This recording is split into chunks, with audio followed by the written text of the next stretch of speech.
क्योंकि आगे जाने का मतलब था केबर को क्रॉस करना था 9 इंच की होल से।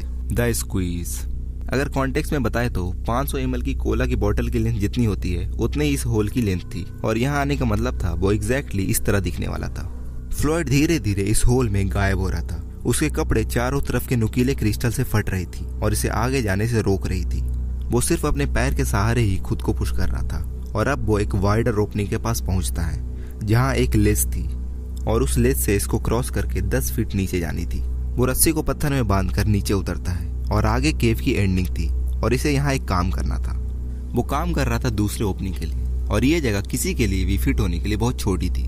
वो इस जगह को खोदकर दूसरी साइड जाना जा रहा था जहाँ एक बड़ी क्रिस्टल चेम्बर थी, और ये कुछ इस तरह से दिखने वाली थी। वो जगह एक प्रिस्टीन व्हाइट क्रिस्टल से बनी थी, एक नई जगह, जैसे कि इस दुनिया में एग्जिस्ट ही ना करता हो।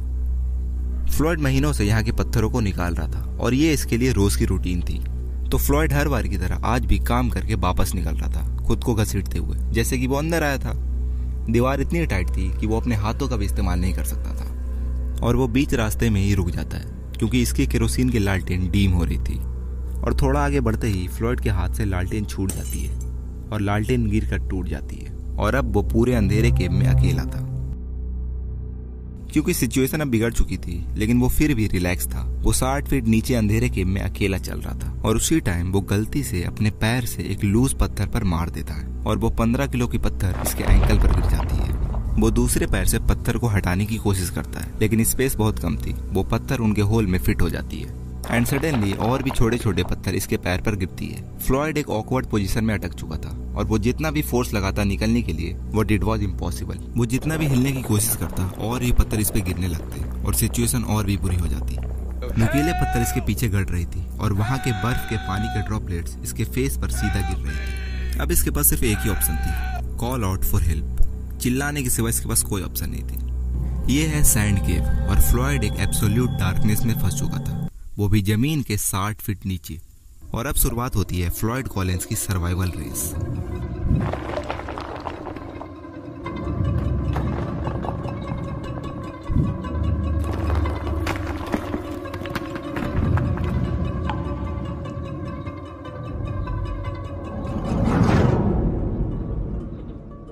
सो गाइस, मैं हूं आपका होस्ट मारूफ, और आप देख रहे हो Floyd Collins, a race against time and survival. Lucky cave explorer Floyd Collins has been trapped in Sand Cave. Collins was negotiating a small cavern tunnel when he was pinned by fallen rocks and debris at 10 a.m. on Friday morning. So far, efforts to free him have been unsuccessful. Floyd Colin 20 जून साल 1887 में पैदा होते हैं लोगन county Kentucky में, और Floyd के केव exploring की कैरियर इसके सिर्फ 6 साल से शुरुआत हो जाती है, और वो बचपन से ही केविंग के लिए काफ़ी पैशनेट था। वो डेली घंटों तक केविंग किया करता था, और इनफैक्ट वो कभी कभी केव में सो भी जाया करता था। और इसी कारण वो 1917 में एक न्यू केव को डिस्कवर करता है अपने फादर के फार्मलैंड पर, और अब वो इन्वॉल्व हो चुका था केंटकी केव वॉर्स में। केंटकी केव वॉर्स को अगर सिंपल में बताऊं तो ये है एक ह्यूज नेटवर्क इंटरकनेक्टेड केव के, मैमॉथ केव, और ये एक्चुअली वर्ल्ड की लार्जेस्ट केव सिस्टम है। और इसी बीच में एक सिटी है जिसका नाम है केव सिटी, और ये पूरी प्राइवेट प्रॉपर्टी के एरिया में दर्जनों केव है, और इसी के कारण यहाँ पर फार्मिंग नहीं हो पाती, और यहाँ cave tourism as a source of income एक प्रोमिनेंट चीज बन जाती है। तो प्रॉब्लम यह है कि यहाँ केव ज़्यादा है लेकिन लोग कम है, तो ऑब्वियसली यहाँ कंपटीशन बढ़ जाती है। और फ्लॉयड भी अपने केव को डिस्कवर करने के बाद वो इसकी पूरी एडवर्टाइजमेंट करता है, लेकिन लोग फिर भी इसके केव में नहीं आते क्योंकि इसके केव में कोई यूनिकनेस नहीं थी। तो फ्लॉयड बाद में दूसरे प्राइवेट प्रॉपर्टी पर एक दूसरी केव को डिस्कवर करता है, और लैंड ओनर और इसके बीच में एग्रीमेंट होती है कि प्रॉफिट में 50% शेयर आपस में स्प्लिट होने वाली थी। और अब बस फ्लॉयड को उस केव को अट्रैक्टिव बनानी थी जिससे ज्यादा से ज्यादा लोग यहाँ आए, और क्योंकि केव की लोकेशन भी बहुत अच्छी थी, वो सिर्फ हाईवे से 100 यार्ड की दूरी पर थी, और इस केव में एक यूनिकनेस भी थी। इस सैंड केव में एक चेम्बर थी जो कि जिप्सम क्रिस्टल से बनी थी, और वो कंपैरेटिवली दूसरे केव से बहुत ज्यादा ब्यूटीफुल दिखती थी।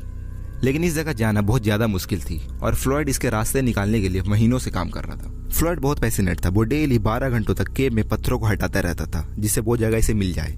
और इवेंचुअली 30 जनवरी साल 1925 में, उसी दिन जिस दिन वो अटकने वाला था, उसी दिन वो उस क्रिस्टल चेम्बर को ढूंढ निकालता है। वो बहुत खुश था, वो उस चेम्बर को घंटों तक देखता रहता है क्योंकि ये इस जगह में आने वाला हिस्ट्री में पहला इंसान था। वो एक्साइटेड था अपनी फैमिली को इस डिस्कवरी के बारे में बताने के लिए, लेकिन ऊपर वाले ने इसकी किस्मत में कुछ और ही लिख रखी थी। खैर वो वापस लौटते समय यहाँ बुरी तरह से 60 फीट की गहराई में अटक जाता है जहाँ इसे हिलना भी पॉसिबल नहीं थी। वो पूरे अंधेरे केव में चिल्ला रहा था और थकने के बाद वो कुछ देर रुक जाता है और फिर कुछ देर सो लेता है और फिर वापस जागने के बाद वो वापस चिल्लाता है, लेकिन इसकी आवाज़ कोई सुनने वाला नहीं था और वो इस अंधेरे में 23 घंटे तक ऐसे ही चिल्लाता रहता है।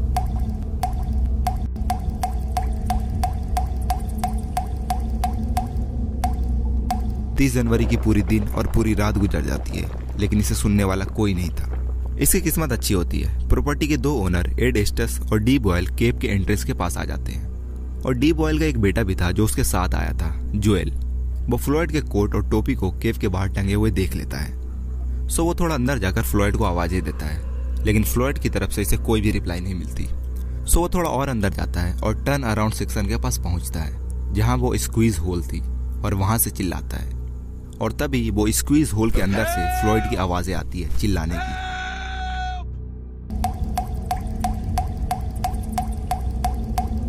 क्योंकि केव हाईवे पर थी तो लोगों की भीड़ लग चुकी थी और होमर फ्लॉयड कोलिन का छोटा भाई था और फ्लॉयड के केव में आने से पहले फ्लॉयड ने ऑलरेडी होमर को अपने साथ चलने को कहा था, लेकिन होमर ने मना कर दिया था। लेकिन अब होमर पैशनेट था अपने भाई को वहां से किसी तरह से भी निकालने के लिए। होमर डिस्परेटली केव में घुसता है और स्क्वीज एरिया को क्रॉस करता है। रफ सरफेस से इसे स्क्रैचेज आ रही थी, लेकिन वो सभी को इग्नोर करते हुए फ्लॉयड के पास पहुंचता है और जल्द ही होमर के पैर फ्लॉयड के फेस को टच करती है। लेकिन यहाँ चीजें सही नहीं थी, सिचुएशन और खराब हो रही थी। तो सिचुएशन ऐसी थी कि तो फ्लॉयड यहाँ था और पत्थर यहाँ के इसके एंकल को दबाए हुए थे और वो भारी वजन के छोटे छोटे पत्थर से चारों तरफ से गिरा था और छोटे पत्थर के पहाड़ इसके ऊपर थी जो गिरने के लिए रेडी थी। क्योंकि ये ओपनिंग बहुत छोटी थी तो यहाँ पर सिर्फ 2 ही ऑप्शन थी। ऑप्शन 1, होमर को पहले पैर नीचे करके आना था, लेकिन इससे वो फ्लॉयड को टच भी नहीं कर सकता था, इसके बॉडी ही इसे रोक रही थी। ऑप्शन 2, अगर होमर पहले अपने सर को नीचे लेकर जाए, लेकिन इससे इसे एक्सेस तो मिलेगी, लेकिन इसे 100 किलो से ज्यादा पत्थर अपसाइड डाउन पोजीशन में होकर हटाना होगा और प्रॉब्लम ये थी कि यहाँ जगह बहुत कम थी। तो सबसे पहले फ्लॉयड को बहुत सारी सैंडविचेस खिलाई जाती है और इसे बहुत सारी कॉफी भी पिलाई जाती है जिससे वो गर्म रह सके। फ्लॉयड होमर को बताता है कि उन्होंने फाइनली वो क्रिस्टल चेंबर को देख लिया है और कहता है अगर वो यहाँ से बाहर निकल गया तो वो इस जगह में कभी दोबारा नहीं आएगा। अब होमर अपने काम पर लग जाता है। होमर अगले 8 घंटों तक अपसाइड डाउन पोजीशन में होकर पत्थरों को यहाँ से हटाता है इस कैन की मदद से, और वो जिस तरह से पत्थर हटा रहा था और भी पत्थर ऊपर से नीचे आकर फ्लॉयड के पास जमा हो जा रहे थे और इसकी सारी मेहनत बेकार हो जा रही थी। होमर जितना कर सकता था उन्होंने उतना किया, लेकिन वो भी इस छोटी सी जगह में एग्जॉस्ट हो जाता है, इसे अकबकाहट होने लगती है और आखिरकार वो भी केव से बाहर आ जाता है। और जब वो बाहर आता है तो वो ये देखकर सरप्राइज था कि बाहर 100 से ज्यादा लोग ये तमाशा देख रहे थे और आपस में बहुत ही स्टूपिड बातें कर रहे थे कि अगर वो अंदर केव में गए तो कैसे वो बहुत आसानी से फ्लॉयड को बचा लेंगे, एंड और भी वो तरह तरह के लॉजिकल बातें कर रहे थे। फ्लॉयड की ट्रेजेडी की खबर आग की तरह फैल चुकी थी और बहुत सारे रिपोर्टर होमर से इंटरव्यू लेना चाह रहे थे और वो फ्लॉयड के बारे में जानना चाह रहे थे, लेकिन होमर परेशान था। वो किसी को भी इंटरव्यू देने में इंटरेस्टेड नहीं था। बाहर के दर्जनों लोग केव के अंदर जाते हैं और जब वो टर्न अराउंड सेक्शन के पास पहुंचते हैं जहां वो 9 इंच की स्क्वीज होल थी, वो देखकर सब डर जाते हैं और वापस चला।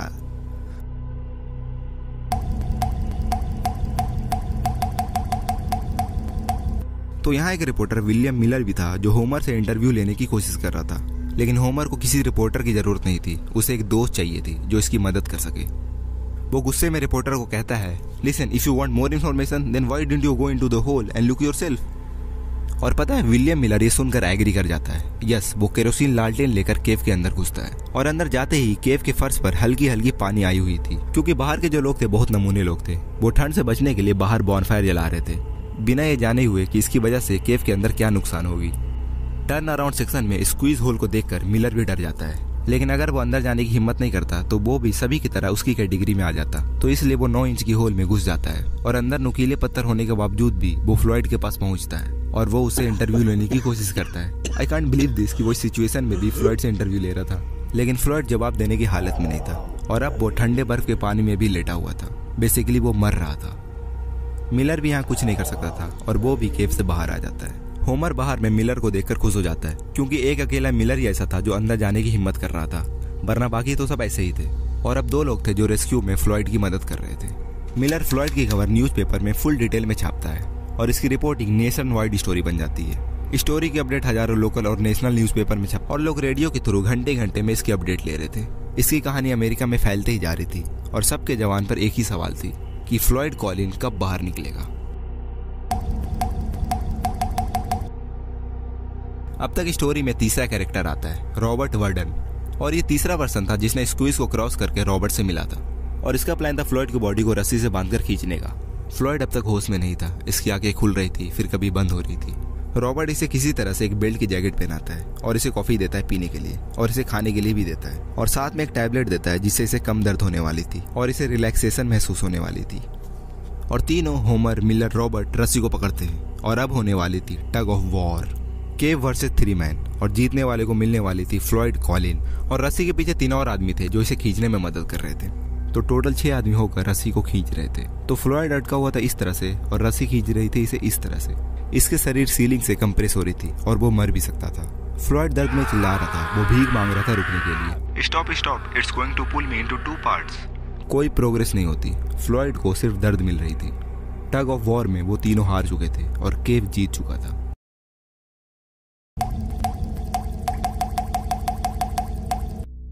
थक हार कर मिलर अपने सर वापस चला जाता है और वहां जाकर वो इसकी डिटेल रिपोर्टिंग करता है और इसके आर्टिकल बहुत ही कम टाइम में फेमस हो जाती है, जिससे फ्लॉयड कॉलिन अब एक नेशनल न्यूज बन चुकी थी। इसके बाद मिलर वापस सैंड के पहुंचता है तो वो देखता है कि किसी ने केव के अंदर लाइट बल्ब लगा दी है और मिलर उसी में से एक बल्ब को लेकर फ्लॉयड के कॉलर में बांध देता है जिससे इसे गर्मी मिलती रहे। और मिलर फ्लॉयड को कहता है कि बाहर हजारों लोग तुम्हारे बारे में जान चुके हैं और सभी तुम्हारे लिए दुआ कर रहे हैं, अगर तुम्हें कुछ कहना है तो कह दो। फ्लॉयड यहाँ 100 घंटों से अटका हुआ था और वो न्यूज़पेपर के माध्यम से कहता है, I believe I would go to heaven. I can feel that I'm going to be taken out alive with my both feet. I kept thinking what would happen if the rock above me would fall. I kept thinking to drive my mind to something else, but it wasn't much use. I couldn't do much to help those who came to help me. But I knew that a lot of people were willing to do all in their power, and it gave me courage. Tuesday morning I thought to be myself 4 days down here, and no nearer freedom that I was on first day. How it will end? Will I get out? I couldn't think of it. I have faced death before. It wouldn't frighten me, but it is so long. Floyd की बातें अब तक पूरे देश में फैल चुकी थी और सभी लोग इसी के बारे में बातें कर रहे थे। देश के लोग चर्च में जा जाकर इसके लिए प्रे कर रहे थे और यहाँ तक कि यूएस के प्रेसिडेंट भी कैल्विन कूलेज इसमें इंटरेस्ट ले रहे थे। और ये वर्ल्ड वॉर 1 और वर्ल्ड वॉर 2 के बीच की 3rd largest non political story बन चुकी थी। केव के बाहर लोगों की भीड़ 1000 से बढ़कर 10,000 हो चुकी थी। केव के आसपास सारे होटल्स बुक हो जाते हैं और रेस्टोरेंट में खाना कम पड़ जाती है। यहाँ तक कि वहाँ इतनी भीड़ थी कि वहाँ के लोगों ने ओयो का लाइट वर्जन भी ओपन कर दिया था। आसपास के घर में रहने वाले लोग विजिटर्स को $10 में अपने घर में जमीन पर सोने को दे रहे थे। यहाँ तक कि बाथ-टब में भी बेड लगाकर लोगों को सोने दे रहे थे। Yes, I am not kidding, ऐसा सच में हुआ था। 4,500 से ज्यादा व्हीकल वहाँ केव के बाहर लग चुकी थी 1 मील की रेडियस में।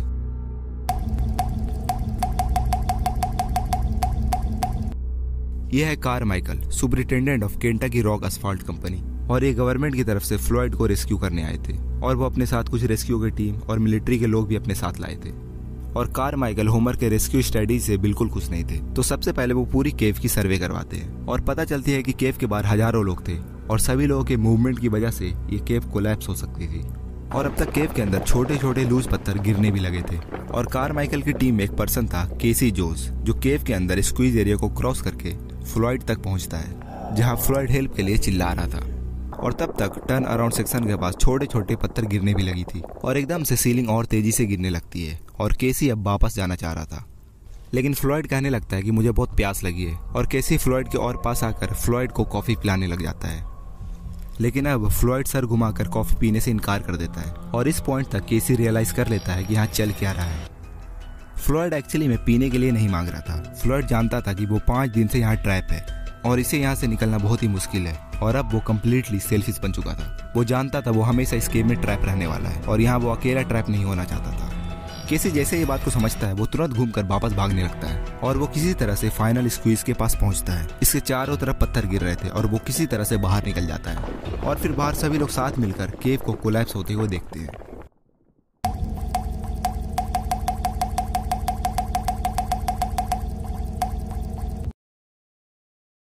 और एक जो रूट थी जिससे फ्लॉयड के पास पहुंचा जा सकता था वो बिल्कुल बंद हो चुकी थी हमेशा के लिए। इसका मतलब अब सिर्फ 2 ही ऑप्शन थी।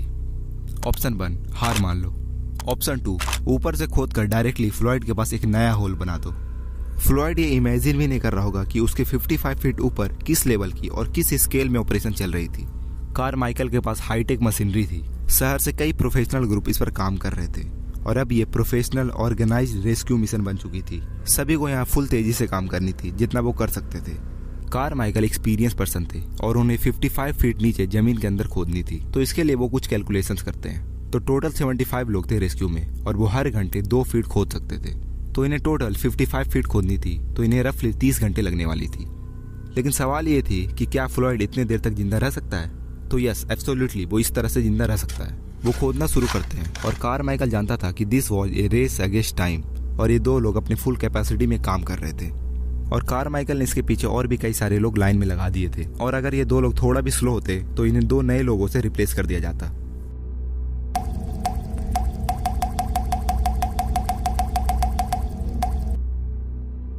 धीरे धीरे ओवरऑल प्रोग्रेस स्लो हो जाती है। इंटरेस्टिंगली केव के बाहर इतने लोग थे कि अगर फ्लॉयड इसे खुद से देखता तो उसे यकीन नहीं होती। और प्रैक्टिकली बताऊं तो यहाँ सब कुछ चल रही थी। यहाँ फेरिस व्हील थी, फूड स्टॉल्स थी, फैमिलीज और चर्च के लोग यहाँ ग्रुप बनाकर पिकनिक कर रहे थे। कुछ आसपास के दारू बनाने वाले लोग यहाँ दारू भी बेच रहे थे और इनफैक्ट यहाँ पर कुछ लोग ड्रग भी स्मगल कर रहे थे। और यहाँ एक ब्लडी जगलर भी था जो बॉल घुमा रहा था। अगर मैं इन सब चीज़ों को सिंपल में बताऊं तो यहाँ मेला लग चुकी थी। और अब यहाँ स्टोरी में एक मोड़ आती है। तो बात यह थी कि लोगों को एक्चुअली में पता नहीं थी कि फ्लॉयड किस तरह से एक्चुअली में ट्रैप हुआ है और न्यूज़पेपर भी इसकी कुछ खास मदद नहीं कर रहे थे। सो ऑब्वियस क्वेश्चन थी कि फ्लॉयड अभी तक बाहर क्यों नहीं आया है और इसके लिए अफवाह फैलना शुरू हो जाती है। I heard they didn't even want to have him rescued at all. दूसरा कहता है I heard they all are doing for publicity. मुझे तो लगता है फ्लॉयड ट्रैप हुआ ही नहीं है। और तो और र्यूमर और बुरी तरह से फैल जाती है। मैंने सुना कि फ्लॉयड रात में बाहर आता है और दिन में वो वापस केव में चला जाता है। और दूसरे लोग कहते हैं I heard Floyd went into cave and someone murdered him. ये पूरी चीज फ्रॉड है, यहाँ फ्रॉड चल रही है। और ऐसी ऐसी अफवाहों को होमर के लिए रोकना आसान नहीं थी। और यहाँ तक कि कुछ लोग ग्रुप बनाकर और क्रेजी काम करने लगते हैं। 3 लोगों की ग्रुप एक टेलीग्राफ ऑफिस में जाते हैं और उसमें से एक खुद को फ्लॉयड होने का दिखावा करता है और वो फ्लॉयड की माँ को टेलीग्राफ भेजते हैं, उसकी माँ जो ऑलरेडी कई साल पहले गुजर चुकी थी। Please contradict statement that I am buried alive in a sand cave. Tell mother I am all right and I am coming home.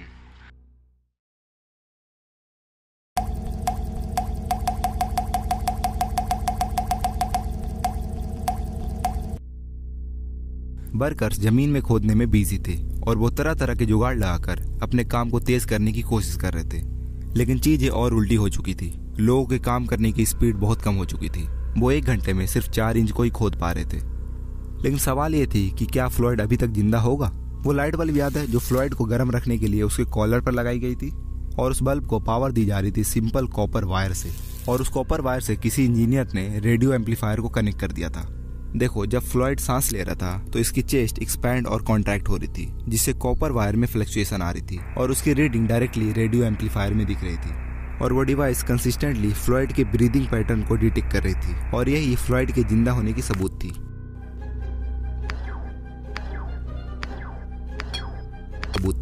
सो सभी वर्कर काम करते जा रहे थे। ओरिजिनल एस्टिमेट सिर्फ 30 घंटे की थी लेकिन अब तक 144 घंटे लग चुकी थी और उन्होंने सिर्फ 44 फीट ही खोदा था और बारिश शुरू हो जाती है और इनफैक्ट सिर्फ बारिश नहीं होती, ठंड में ओले गिर रहे थे और इसके बनाए हुए होल के भी कोलैप्स होने की चांसेस थी। अब तक फ्लॉयड के फंसे हुए 15 दिन हो चुके थे और अब इसको लेकर लोगों के बीच में एक्साइटमेंट कम हो चुकी थी और न्यूज़पेपर भी इसमें इंटरेस्ट लूज कर चुकी थी। विजिटर्स केव सिटी को छोड़कर जा रहे थे लेकिन अभी भी कुछ लोगों को उम्मीदें थी और फिर वो लाइट बल्ब जलना भी बंद हो जाती है और अब रीडिंग से फ्लॉयड के जिंदा होने का भी पता नहीं चल सकती थी। 16 फरवरी 1:30 मंडे। फाइनली 55 फीट की होल बनाई जा चुकी थी और वो केव ओपन हो जाती है और यह लाइकली थी कि कोई भी इंसान 17 दिनों तक इस केव में इस तरह जिंदा रह सकता था। 12 दिन बिना खाना के, 12 दिन बिना पानी के और वो लाइट बल्ब जिससे इसे गर्माहट मिल रही थी वो 4 दिन पहले ही बंद हो चुकी थी। सभी लोग इसे देखकर साइलेंस में चले जाते हैं। होमर टॉर्च जलाकर फ्लॉयड को देखता है तो फ्लॉयड का मुंह खुला था, उसके एक सोने की दांत चमक रही थी लेकिन वो मर चुका था। सभी लोग बाहर आकर बाकी के लोगों को न्यूज देते हैं, dad Floyd Collins is no मोर।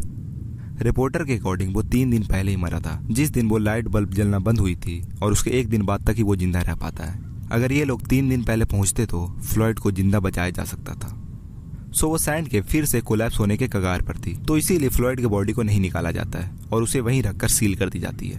अगले दिन फ्लॉयड की फैमिली फ्लॉयड के लिए फ्यूनरल रखती है अपने घर पर, लेकिन अब तक यहाँ कोई भी विजिटर्स नहीं थे। लेकिन पता है स्टोरी अभी और भी इंटरेस्टिंग होनी बाकी थी। सैंड केव का ओनर बी डॉयल कम कमीना नहीं था। वो सैंड केव के बाहर एक साइन बोर्ड लगा देता है जिसमें लिखता है, come on visitors, take a look, only 50 cents पर विजिटर। उन्होंने फ्लॉयड के केव को एक टूरिस्ट अट्रैक्शन बना दिया था और अथॉरिटी जिसने रेस्क्यू की जिम्मेदारी ली थी वो बर्कर से डील तोड़ देते हैं और उन बेचारों को जमीन के खोदने का कुछ पैसा नहीं देते और उन्हें ऐसे ही वापस जाना पड़ता है। विलियम मिलर को 1926 में पुलिट्जर प्राइज मिलती है इसके अच्छे रिपोर्टिंग के लिए और होमर कॉलिन उसे बहुत सारे पैसे चाहिए थे फ्लॉयड के बॉडी को केव से बाहर निकालने के लिए। वो स्टेज पर क्राउड को रेस्क्यू की डिटेल स्टोरी बता कर डोनेशन जमा कर रहा था। इसकी एक मिशन थी फ्लॉयड को बाहर निकालना। I kept thinking of Floyd lying in the mud where he had suffered beyond our power to imagine. I would never have peace of mind if he remained there. सो कई महीनों बाद Homer के पास पैसे हो जाते हैं। 17 अप्रैल 1927 होमर और उसकी टीम जमीन खोदना शुरू करते हैं और वो एक वीक में ही ये काम कर लेते हैं। वो सबसे पहले इसके एंकल के पत्थर को रिमूव करते हैं और फिर उसके बॉडी को बाहर निकालते हैं जहाँ फ्लॉयड को ताजी हवा मिलती है। कुछ दिन बाद फ्लॉयड को अपने माँ की जगह पर कॉफिन में दफना दिया जाता है। लेकिन यहाँ स्टोरी खत्म नहीं होती बल्कि यहाँ से स्टोरी और इंटरेस्टिंग हो जाती है। 2 साल बाद कॉलिंस की फैमिली एक मेजर फाइनेंशियल इशू को फेस कर रही थी और उसी समय वहाँ एक डेंटिस्ट आते हैं, डॉक्टर हैरी बी थॉमस, और वो इन्हें अपने जमीन बेचने का ऑफर देते हैं। Sell this property to me and I will give you $10,000। लेकिन होमर इसे बेचना नहीं चाहता था। बट फ्लॉयड के फादर ली कॉलिन थोड़े से अल्कोहल से एडिक्ट थे और वो ये पैसे को देखकर ग्रीडी हो जाते हैं और वो बिना कुछ सोचे समझे अपने लैंड को बेच देते हैं। लेकिन थॉमस एक और एग्रीमेंट के साथ आया था और उसमें लिखा था, everything to this property belongs to Thomas. इसका मतलब यहाँ की सभी चीजें थॉमस की होने वाली थी। और फिर थॉमस वो लैंड खरीदने के बाद फ्लॉयड के बॉडी को निकालकर एक ग्लास के कॉफिन में शोकेस के लिए रख देते हैं और थॉमस के पास एक केव भी थी तो वो उस केव में फ्लॉयड के बॉडी को रख देते हैं शोपीस के लिए। अब तक केव से ज्यादा फ्लॉयड कॉलिन पॉपुलर हो गए थे, यानी जहाँ भी इसकी बॉडी होती वहाँ विजिटर्स इसे फ्रीक्वेंटली देखने आते। सिंपल में बोला जाए तो फ्लॉयड की बॉडी खुद में ही एक टूरिस्ट अट्रैक्शन बन चुकी थी और थॉमस ने इसके जरिए अपने फेल होते हुए केव को एक सक्सेसफुल बिजनेस में बदल लिया था। एंड ऑब्वियसली कॉलिंस के फैमिली को फ्लॉयड के बॉडी को ऐसे मिसयूज होते हुए देखकर उन्हें बुरा लगता है और वो इसके लिए कोर्ट में केस भी कर देते हैं। लेकिन इसकी थॉमस के साथ एग्रीमेंट बनी हुई थी तो वो इस केस को हार जाते हैं और इसी तरह से थॉमस की ये बिजनेस 2 साल तक चलती है। लेकिन एक रात 19 मार्च 1929 में थॉमस के केव में 2 लोग आते हैं और फ्लॉयड की बॉडी को चुरा कर लेके चले जाते हैं और फ्लॉयड की बॉडी बाद में मिलती भी है एक जंगल के झाड़ियों में। लेकिन फ्लॉयड के वो पैर जिसके कारण वो केव में अटका हुआ था वो काटा जा चुका था। उसके वो पैर को किसी ने चोरी कर लिया था और वो दोनों चोर कौन थे ये किसी को नहीं पता। उस टाइम केविंग इंडस्ट्री काफी कम्पिटिटिव थी तो हो सकता है उसी में से किसी ने फ्लॉयड की बॉडी को चुरा लिया होगा और उसके पैर को अपने केव में शोपीस के लिए रखे होंगे। लेकिन इसका कोई प्रूफ नहीं है और हो सकता है फ्लॉयड को कॉलिंस के फैमिली ने ही चोरी की हो, लेकिन इसका भी कोई प्रूफ नहीं है। So we can't say anything. बेचारा फ्लॉयड केव को अट्रैक्टिव बनाते बनाते खुद ही विजिटर्स के लिए एक टूरिस्ट अट्रैक्शन बन चुका था। जिस केव में भी इसकी बॉडी जाती वो केव असक्सेसफुल हो रही थी। इसके कारण फ्लॉयड के केव को अब मेटल बॉक्स में रखी जाती है और उसे चेन से बांधकर ताला लगाई जाती है और अब फ्लॉयड पहले से कहीं ज्यादा ट्रैप हो चुका था। बाद में कई डिकेड के बाद 1989 में फ्लॉयड के केव को मैमोथ केव नेशनल पार्क के थ्रू खरीद ली जाती है और फ्लॉयड वाले केव को हमेशा के लिए बंद कर दी जाती है और उसके एंट्रेंस पर स्टील गेट लगा दी जाती है। लेकिन कॉलिंस की फैमिली अभी तक ये सब होने पर ऑब्जेक्ट कर रही थी और फाइनली फ्लॉयड को उस केव से निकालकर मैमोथ केव बाप्टिस्ट चर्च सेमेट्री में दफना दी जाती है। 64 साल बाद फाइनली इन्हें शांति मिली। और पता है फ्लॉयड की स्टोरी में सबसे यूनिक क्या है? फ्लॉयड ने कई महीनों तक उस केव को अपने हाथों से बनाया और आखिर में वो वहीं दफन हो गया, या फिर कहें उन्होंने खुद अपनी कब्र खोदी। आपने एक और सुना है ना, history never repeats what it rhymes. लोग पहले जैसे थे आज भी वैसे ही हैं। जॉन एडवर्ड जोन्स मजाक में केव के 400 फीट अंदर गए और अपसाइड डाउन पोजीशन में अटके हुए 27 घंटे गुजारी और आखिर में उन्होंने अपनी आखिरी सांसें ली। और इसमें सिमिलैरिटीज ये है कि जॉन की बॉडी उस नट्टी पट्टी केव में हमेशा के लिए दफन है और उस केव को भी हमेशा के लिए सील कर दी गई है। अब फ्लॉयड कॉलिन की डॉक्यूमेंट्री अब यहीं खत्म होती है and Floyd Colin till now greatest cave explorer है। इनकी स्टोरी को डिटेल में कवर करनी मेरे लिए कंपलसरी थी एंड दैट्स वाई ये वीडियो थोड़ी लंबी हो गई है और थोड़ी लेट भी अपलोड हुई है। और आप लोग कमेंट में बताओ कि ये वीडियो वर्थ इट था या नहीं। एंड वीडियो अच्छी लगी तो प्लीज डू सब्सक्राइब। हम 1000 सब्सक्राइबर के बहुत क्लोज हैं and thank you for subscribing, you all are great and specially thank you Lucas for writing your articles on Floyd Collin. You are a brilliant writer.